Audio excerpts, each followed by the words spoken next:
In this episode, it's time to cover 5 things I love about owning a shitbox.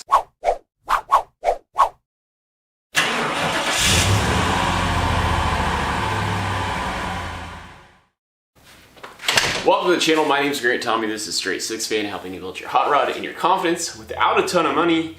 And yes, it's gonna be 5 things I love about my shitbox.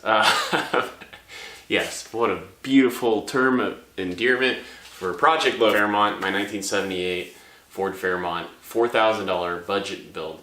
And one of my core beliefs is like the best way to save money out of the gate is finding a car in great shape, and that typically it's easier to find a Survivor or a car in great shape that might be something a little offbeat. That's my kind of secondary saying. I like to say offbeat hot rodding. So I kind of like finding the C level cars that are in good shape and throwing money at those and coming up with cool builds. And again, my channel, so it's about I have like beginner skills, so if I can do it, so can you.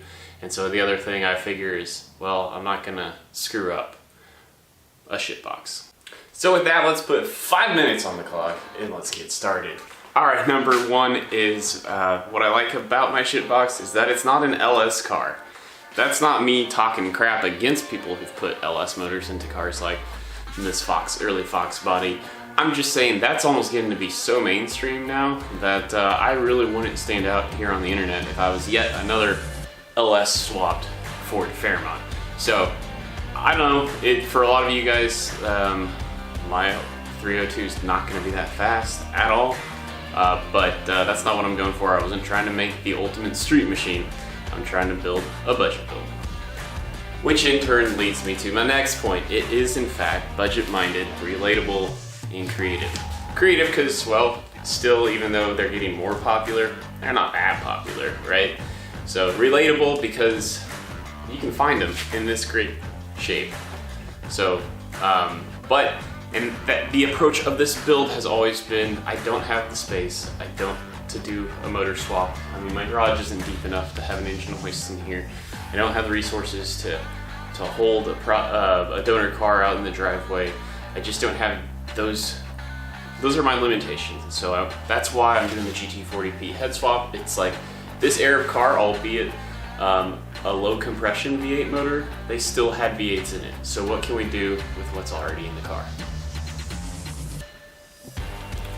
So that makes the third item that I love about this car is that because I didn't go all in on just trying to throw as much horsepower under the hood and neglect everything else, for right now I'm tracking just under $4,500 all in on the car, and I've been able to tackle things like beefing up the front sway bar. I've got 17-inch wheels all the way around. I've got an 8.8 rear end in. I've got a redone interior with some sporty gauges and a custom-made gauge pod. I feel like what I love about this car is that I've been able to like touch them all, you might say, hit every aspect of a project car, aside from paint and body. But again, that's why we pick cars of this era, of this significance, is because, well, it's in pretty dang good shape that I don't feel like I need to touch the paint and body on this to have a really nice all-around, all-in street car.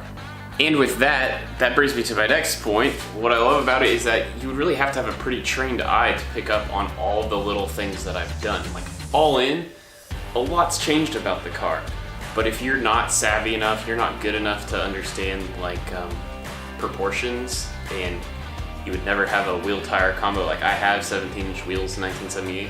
If you're not that car smart, well then it's just gonna look like a plain Jane 1978 two-door sedan. But what you don't know is that, you know, if you're not looking for the 4 bars or the P stamp on the GT40P heads, the bigger than factory 2-barrel carb, the ported 2-barrel stock intake, you'll think it's just a stock car with headers.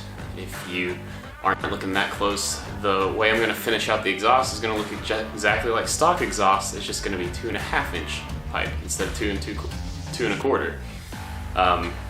On the inside, yeah, I tried to blend in my gauge pod enough to where it kind of does look factory with the wood grain accents. And then, you know, if you don't know your differential cover identification you don't know that that's an 8.8 rear end. And you would have to really stare close to look through the holes in the Crown Vic wheels to see that it's a 4-wheel disc brake car. You really have to get underneath and see how ginormous that new sway bar is compared to the stock one. So just all these little things, they're nice hidden little treasures. I don't think that constitutes this is a sleeper car now, but it's just gonna really surprise you. It's not your grandma's 1978 Ford Fairmont. And lastly, we wrap up with the number one thing I love most about owning a shitbox is, well, just literally its age. The one time I drove it to work, shoot, it's been over a year ago now. I remember on the drive back home, just 1 or 2 people passed me on the freeway, but they would slow down to give me a thumbs up or a wave. You don't see cars in this good of shape from this era. And well, this is kind of the forgotten Detroit era, that 1973 to well, really you could probably go about to 86, but I always say 73 to 79 are what I call the odd body years. So anyway, it's just, get out there, buy you something old, go drive something old, and it's just the feeling you get driving a time capsule. I love it. Well, I think we've maybe finished up a few seconds early, but otherwise, over here guys, check out some of my other 5 Minute Friday episodes. Like, comment, share, subscribe. I don't care which one you do, as long as you do one, it really helps out. Go to my description below and pick you up a Straight 6 Fan Pistons hoodie. That's gonna be the rest of this episode. Till next time, peace out.